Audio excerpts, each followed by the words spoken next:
안녕하세요. 오늘도 사연살롱을 찾아주셔서 감사합니다. 저는 40대 중반의 여성이에요. 이산 저산을 오가며 힘들게 일하는 가난한 벌목공의 외동딸로 태어나 늘 빠듯한 삶을 살아왔죠. 친정아버지는 당신의 가난을 저에게 대물림했다며 늘 미안해하는 분이셨고, 제가 신혼이던 시절 세상을 떠나며 남긴 마지막 유언도 가난한 아빠여서 미안하다는 말이었어요.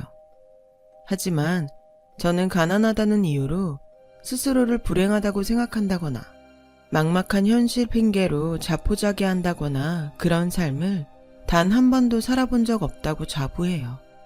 언제 어디서든 또 어떤 상황이든 충분히 극복할 수 있고 행복해질 수 있다는 믿음이 있었거든요. 그런 생각은 사랑하는 남편이 열심히 일해오던 직장에서 정리해고를 당할 때에도 마찬가지였어요.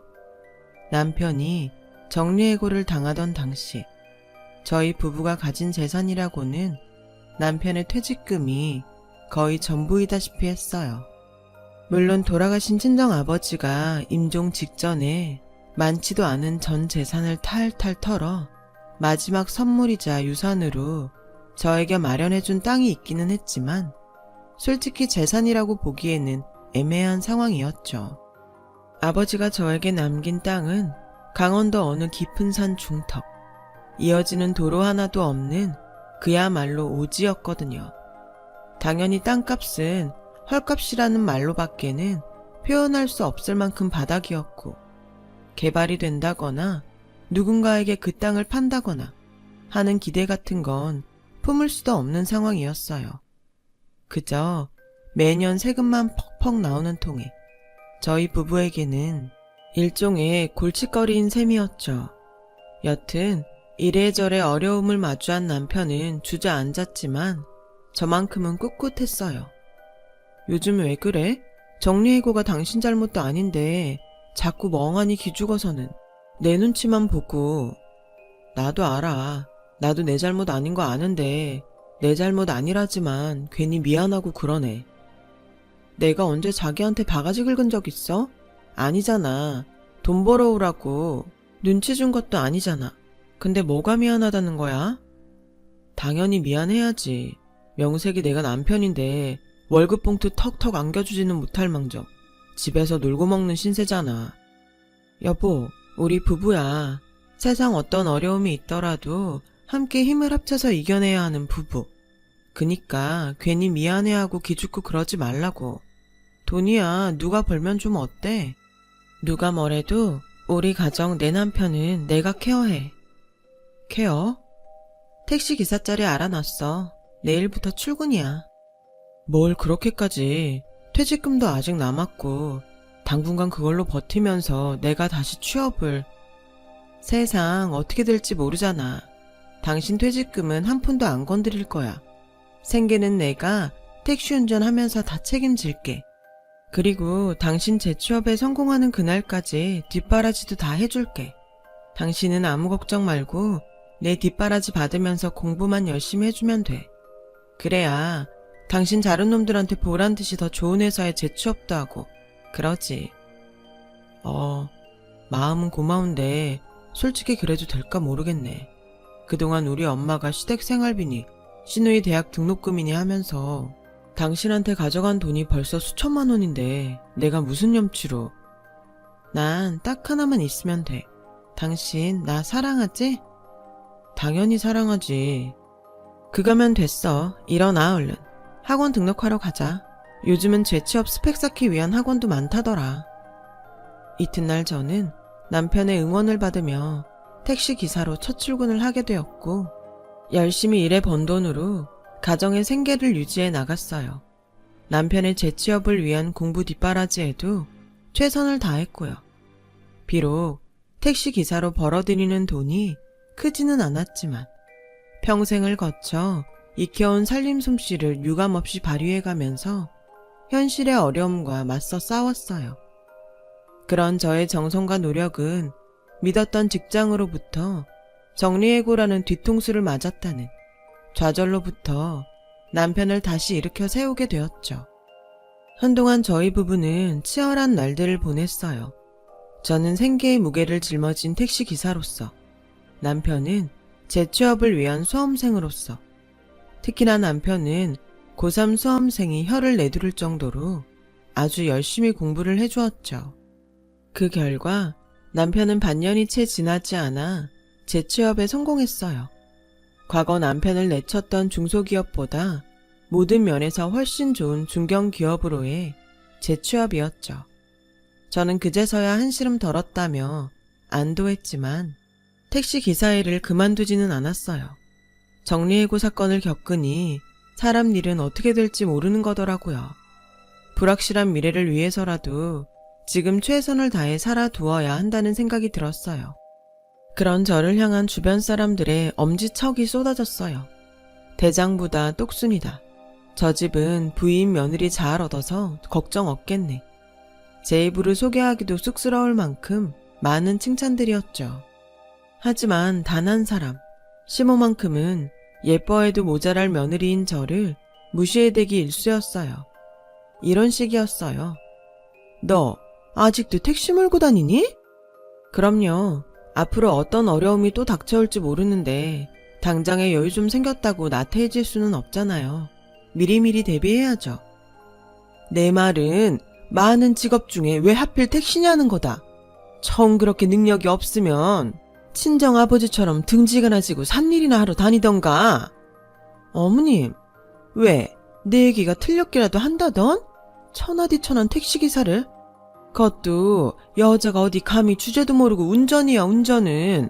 여자면 여자답게 집안에 조신하게 들어앉아서 밥상이나 꼬박꼬박 잘 차릴 것이지. 천해요? 택시 운전이 천한 일인가요? 여자는 운전대 잡으면 안 되는 건가요? 요즘 같은 세상에 그런 말이 어딨어요. 그건 어머님만의 편견이죠. 택시기사도 누군가한테는 자식 가르치고 가족 건사하는 소중한 직업이고 그렇게 일해서 아범 먹여 살리고 재취업까지 시킨 사람이 바로 저예요, 저. 암탉 울음소리가 담장을 넘으면 그 집에는 망조가 든 것이라고. 옛말 하나 틀린 것 없구나. 웃긴 건요. 이런 시모가 시댁 생계의 거의 대부분을 저희 부부에게 손을 벌려대며 의존해왔다는 것이었어요. 시모 본인이 일해서 돈을 벌 생각도 능력도 없는지 한 달이 뭐다 하고 저희 부부를 불러다 앉혀놓고 돈 타령을 해댔죠. 언제는 용돈을 내놓아라. 또 언제는 생활비를 해놓아라. 심지어 늦둥이 시누이의 대학 등록금과 학교 다니는데 필요한 비용들까지 전부 저희 부부에게서 뜯어갔어요. 그렇게 시모가 저희 부부에게서 아름아름 가져간 돈이 늦둥이 시누이의 대학 등록금만 해도 수천만 원이었어요. 그 돈이 다 누구 주머니에서 나갔겠어요? 바로 제 주머니였죠. 더 문제는 시모가 저희 부부에게 경제적으로 완벽하게 의존하는 주제에 늦둥이 시누이와 저희 남편에 대한 차별이 아주 극심하다는 것이었어요. 물론 모든 사랑을 독차지하는 건 늦둥이 시누이 쪽이었죠.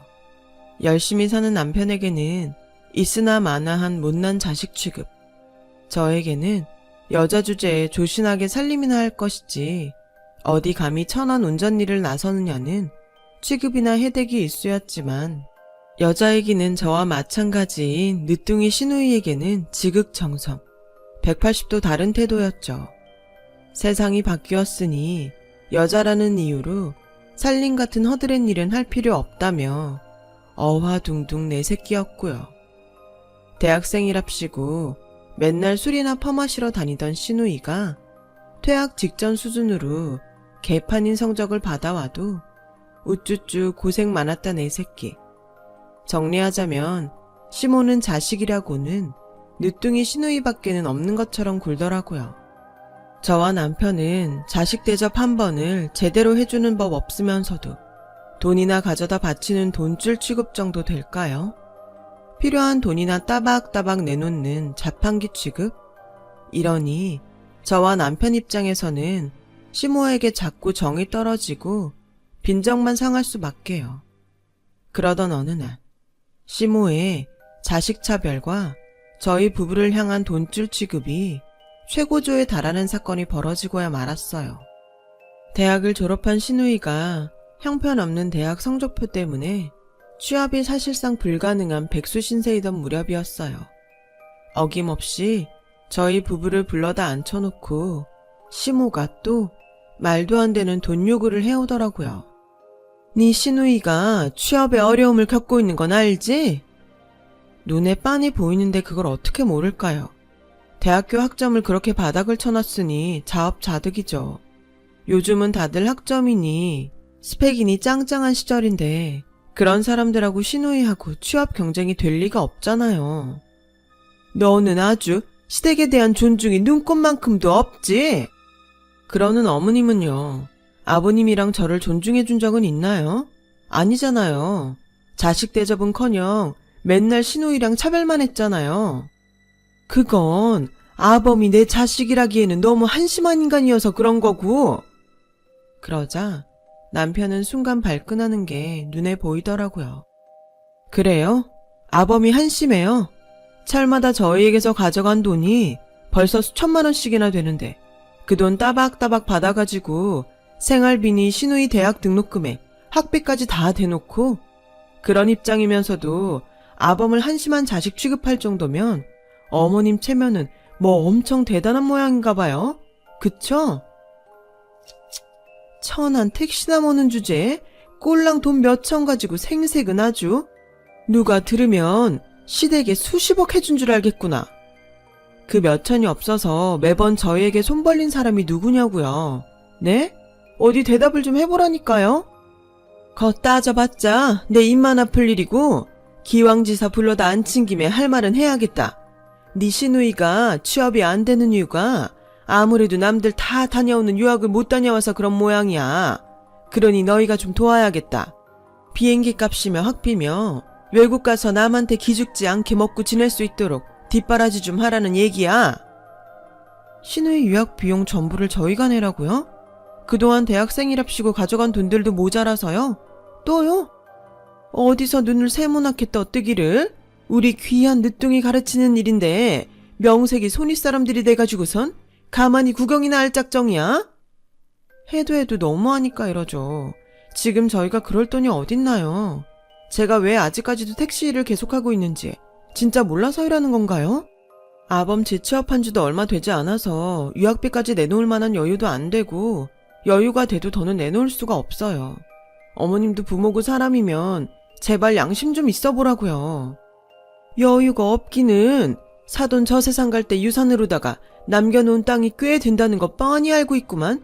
일단 급한 대로 그 땅부터 팔아서 시누이 비행기부터 태워놓고 그 다음부터 들어가는 학비며 생활비며 뒷바라지는 너희 허리띠 졸라 매서라도 무조건 해놓거라. 그렇게 알고 있으마. 너무도 뻔뻔한 시모에 제가 차마 뭐라 대꾸해야 할지 멍하기만 하던 그때 남편이 그러더라고요. 진짜 가족이란답시고 이 사람 보기 민망하고 미안해도 그렇게 살았는데 그놈의 말 같지도 않은 돈 타령 좀 그만해. 그 땅이 어떤 땅인데 장인어른이 와이프한테 가난을 물려준 게 평생의 한이어서 떠나는 길에 마지막 선물이라도 주려고 그래서 가진 재산 다 털어서 마련해 주신 귀한 땅이야. 근데 그런 땅을 와이프를 위해서 쓰자는 것도 아니라 시누이 유학비 내야 하니까 팔아라? 우린 그렇게 못하지. 안 하지. 넌 가만히 있어. 어디 정리해고나 당하고 다니는 모지리가 끼어들 자리가 아니니까는. 엄마, 나 엄마 아들이야. 동생이랑 똑같이 엄마 배 아파서 낳은 자식. 근데 뭐요? 정리해고나 당하는 모지리? 지금 말 다 했어? 그래, 다 했다. 네가 오죽 답이 안 나오는 인간이면 내가 이렇게까지 할까? 늦둥이 딸내미가 우리 집안의 유일한 희망이고 무능한 너 대신 사랑하는 딸내미라도 번듯하게 잘 키워야 하겠으니까 이러지. 무능? 나 대기업까지는 아니더라도 남들은 못 들어가서 안달난 직장 다니는데 그게 무능? 진짜 그렇게 생각해요? 까짓것 꼴랑 중견기업? 그나마 언제 또 쫓겨날 줄 알고. 네 동생은 못해도 대기업 최소 억대 연봉 될 거야 이놈아. 됐어. 엄마 같은 사람이랑 우리가 더 무슨 말을 해. 가자 여보. 더는 상종할 가치도 없다. 이놈의 집구석은. 가긴 어딜 가? 너 지금 이게 무슨 짓이야? 똑똑히 알아둬요. 그동안 엄마랑 동생 먹여 살린 사람 와이프랑 나야. 그리고 솔직히 좀 고맙네. 핏줄이랍시고 그놈의 돈줄 취급? 그거 엄마 손으로 직접 끊어준 셈이니까. 곧장 시댁을 떠난 저와 남편은 다시는 시모와 마주하지 않기로 다짐했어요. 의절이죠. 그러고 나서도 저와 남편은 한동안 소가리를 하면서 힘겹게 지냈어요. 저희 부부에게는 시모의 폐악질로부터 받은 모욕과 마음의 상처를 다스릴 시간이 필요했던 거죠. 여전히 힘겨워하던 어느 날, 남편이 대뜸 바람도 쐴 겸 등산이나 하자며 저를 데리고 길을 나서더라고요. 이윽고 도착한 곳은 강원도 어느 깊은 산 중턱이었어요. 친정아버지가 저에게 유산으로 남긴 땅이자 시모가 팔아서 시누이의 유학비로 대라고 강요했던 바로 그 땅이었죠. 그야말로 오지였어요. 저희 부부가 그 땅을 팔지 않은 다른 이유가 있기는 했죠. 가만히 내버려만 두어도 금덩이가 줄줄 자라나는 땅이니 억만금을 준다고 해도 절대 팔아서는 안 된다는 친정아버지의 유언이 있었거든요. 저희 부부는 친정아버지의 유언 때문이라도 그 땅을 팔지 않으며 버티고는 있었지만 솔직히 속으로는 그 땅이 도대체 무슨 이유로 금덩이가 줄줄 자라나는 금싸라기 땅이라는 유언을 남겼는지 전혀 몰랐어요. 그때까지만 해도 그랬어요. 그런데 간만에 바람 쐬니 기분은 좋다며 콧노래 흥얼흥얼 등산을 하던 남편이 문득 무언가를 발견하고는 기겁하더군요. 여보. 왜? 뱀 나왔어, 뱀? 아니, 뱀이 아니라 금이야. 무슨 소리야. 여기가 광산도 아닌데 금이라니. 진짜 금은 아닌데 암튼 여기 좀 봐봐. 아니다. 주변이 싹 다 금천지네.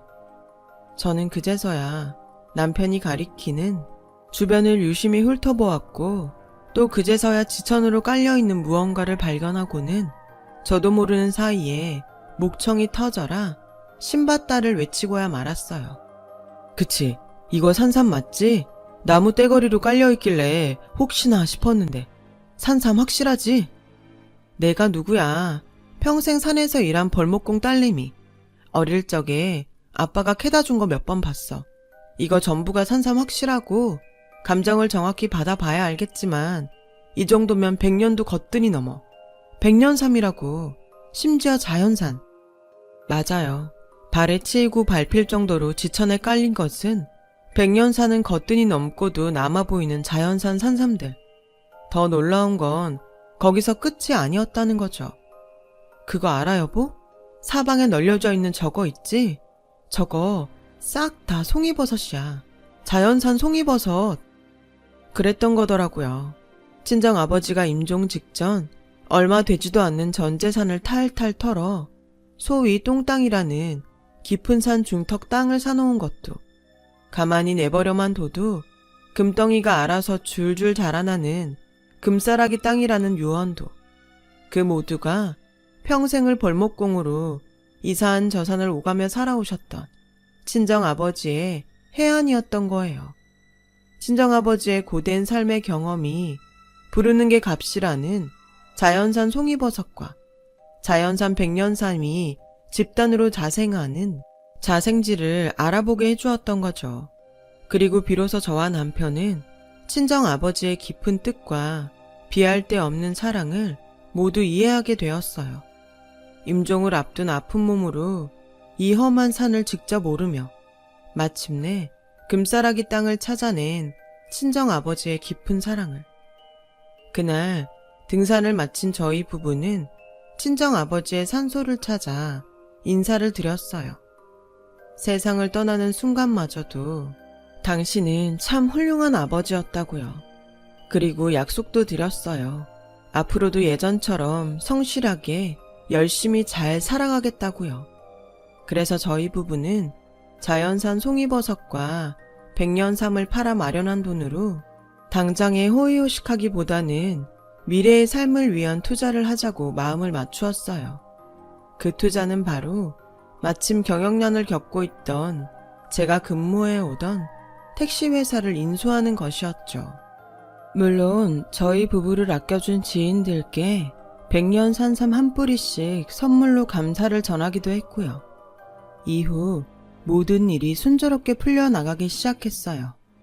어쩌면 친정아버지가 하늘에서 지켜주신 덕분일지도 모르죠. 남편은 재취업한 회사에서 인정을 받아 승진했고 제가 인수한 택시회사도 언제 경영난을 겪고 있었나 싶을 정도로 빠르게 안정되었으니까요. 하루하루 번창하던 저희 택시회사는 운행하는 차량을 늘리기로 했고 늘어난 택시 숫자만큼의 인력을 충원하기 위해 새 택시기사 모집 공고를 내걸었죠.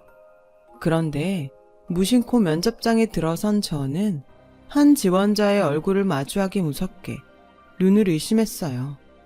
차림은 남루한 행색에 얼굴은 당황한 기색에 역력한 시모였거든요. 얘기는 들어서 알고 있었단다. 사돈이 남긴 유산이 금싸라기 땅이었다지? 그렇더라고요. 부르는 게 값인 자연산 송이버섯이랑 자연산 백년삼이 자생하는. 그래서요. 혹시 또 돈 필요하다는 얘기나 하러 온 거면 나가주세요. 아니다. 난 그냥 면접을 보러 온 거야. 택시 운전을 해볼까 싶어서. 왜 굳이 저희 회사죠? 우리 사이가 그렇게 만만한 악연은 아니지 않나요? 조금 다툰 걸 두고 악연까지는. 네가 이 회사 사장이 된 줄은 모르기도 했고. 뭐 그래요. 일단 면접이니까. 면접 때문에 왔다니까 일단 면접 한번 보자고요. 아, 면접 중에는 존댓말 알죠? 어디 보자. 김미옥 씨? 우선 지원 동기부터 들어볼까요? 설마 면접 보러 오시면서 지원 동기도 준비 안 한 건 아니죠? 그런 저의 말에 잠시 머뭇거리던 시모는 존댓말이 자존심 상했다는 기색을 언뜻언뜻 비추면서도 구구절절 사연을 늘어놓았어요. 시모의 사랑이라는 사랑은 모조리 독차지한 주제, 취업도 불가능할 만큼 형편없는 성적의 대학생이었던, 그래서 취업은커녕 만년백수신세가 되었던 늦둥이 시누이 때문이었죠. 이후는 제가 짐작한 사연 그대로였어요. 시누이는 결국 취업에 실패한 것도 모자라 아주 포기를 해버린 거죠. 그 와중에도 탱자탱자 놀기만 하면서 시모의 등골을 쪽쪽 빨아먹고 있었고요. 결국 시모라도 어쩔 수 없이 돈을 벌어야 하는 상황이 되었는데 그 나이 먹도록 배운 일 하나 없이 그저 운전면허만 딸랑 있는 상황이라는 거예요. 하는 수 없이 택시기사로 취업하려고 자존심까지 구겨가며 면접장에 왔다. 뭐 이런 뻔한 사연 말이죠. 그러나 저는 구구절절 모든 이야기를 눈썹 하나 까딱하지 않으며 다 들어주고는 시모에게 되물었어요. 여기서 다음 질문. 우리가 무슨 회사죠? 택시회사 아닌가요? 그쵸, 택시회사. 택시 운전 일은 천하지 천한 일이라고 업신여기던 분께서 택시회사에 지원했어요. 맞죠? 여자 주제에 어디 감히 운전대를 잡느냐며 타박이나 해대던 분께서 택시회사에 지원했고요. 사실과 다른 점 있나요? 그럼 이제 제가 대답할 차례군요. 가는 길에 면접비 5만원 챙겨가세요. 며느라! 며느리 아니고 사장입니다. 당신처럼 택시기사를 천하게 여기는 사람은 우리 회사에서 받아줄 수도 없는 노릇이고요. 김미옥 씨를 탈락시키는데 무슨 이유가 더 필요할까요? 그러자 다급해진 시모가 대뜸 저를 붙들고 울며 불며 애원하기 시작했어요. 친한 정이라는 게 있지 않니? 내가 일할 수 있을 만한 곳은 다 다녀봤다. 너마저 외면하면 먹고 살 길 하나도 없는 나랑 늦둥이 딸은 어쩌라고. 입은 틀어졌어도 말은 똑바로 해야죠. 날 먼저 외면한 사람은 그쪽이에요. 못난 자식 취급에 며느리랍시고 때마다 돈이나 뱉어놓는 자판기 취급이나 대던 당신 업보라고요. 아무리 그래도 사람 살 길은 만들어 놓고 타박을 해도 해야지. 다 지난 일 가지고 이제 와서 이러는 것도 CM이 된 최면상 우스운 일이고. 그니까 스스로 우스운 꼬라지 만들지 말고 다른 일자리 알아보라니까요. 용서는 생각도 없는 사람 앞에서 왜 굳이 이러냐고요. 식당이니 식무살이니 벌써 여기저기 알아봤다니까는. 내가 오죽이나 일머리가 없어가지고. 그러니 죽은 사람 한번 살리는 셈 치고 한 번만 용서해주렴. 지난 일 따위는 다 잊고 취직만 시켜준다면야 회사 택시 전부 내 손으로 직접 세차 꼬박꼬박하고 그러마. 아, 글쎄, 애원이고 부탁이고 그쪽이 그렇게 사랑 쏟아가면서 감싸고 들던 늦둥이 딸내미한테 하라니까요. 어디 가서 걸레질을 하든 화장실 청소를 하든 제발 취직해서 엄마한테 보탬 좀 대달라고. 늦둥이 딸내미가 집안의 유일한 희망이니까 그 희망한테 살려달라고 빌든 도와달라고 울든 하면 되는 거잖아요. 그걸 안 해봤겠어? 아무리 해봤자 고년이 말을 들어 처먹지 않은 걸 어쩌겠니? 그러게, 애초에 자식 교육 똑바로 시켰어야죠. 지금 이거 다 그쪽이 자식 농사 망친 결과잖아요. 대학생이랍시고 맨날 술이나 마시러 다니는 딸내미, 그 꼬라지 뻔히 보면서도 오냐오냐 키운 죗값 치르는 중이라고요. 걔가 이렇게까지 될 줄은 누군들 알았겠니? 글쎄요, 난 너무 뻔하게 알겠던데. 좋아요, 그럼 선택하세요. 그 딸내미 대학 등록금이랑 우리한테서 가져간 수천만 원 다 토해놓고 쫓겨나던가, 아니 위자리에서 본인 발로 직접 사라져 주던가. 제 입에서 신우이 등록금으로 가져간 수천만 원 얘기가 나온 순간에 사색이 된 시몬은 주랭랑을 쳤어요. 행여 그 돈을 진짜로 토해내라고 할까봐 엄청 실이 겁이 났던 모양이었죠. 저는 꼴사납게 주랭랑 치는 시모의 뒷모습을 뚫어져라 바라보며 그제서야 비로소 알턴니가 빠진 듯이 개운했어요. 저와 남편이 개차반 시모로부터 겪었던 수모를 한꺼번에 통쾌하게 되돌려준 순간이었으니까요. 저는 택시회사가 무척이나 번창한 덕분에 최근 회사 하나를 더 인수했어요. 더욱이 친정아버지의 금싸라기 땅에서 자라는 자연산 송이버섯이 매년 효자가 되어준 덕분에 이제는 굳이 일하지 않아도 떵떵거리면서 살 수 있을 만큼의 부자가 되었지만 저와 남편은 어렵던 시절을 단 한순간도 잊지 않으며 예전처럼 열심히 살아가고 있어요. 남편은 직장에서 존경받는 상사가 되었고 저는 오늘도 직접 택시를 운행해가며 알뜰살뜰 가게를 책임지고 있죠. 한편 시모는 더 이상 저희 부부 곁에 얼씬조차 하지 못해요. 그저 노구를 이끌고 인형 눈을 붙이는 일을 하며 겨우 입에 풀칠이나 하는 신세가 되었다는 풍문만 들려올 뿐이에요.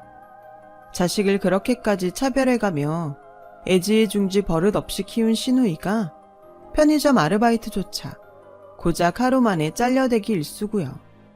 모두가 자업자득인 셈이죠.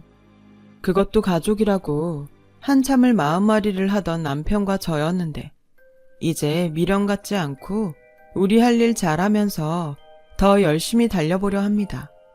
제 이야기를 들어주셔서 감사드려요. 들어주신 분 모두 항상 행복 가득하세요. 여러분, 사연 댓글에 응원과 현명한 조언 부탁드려요.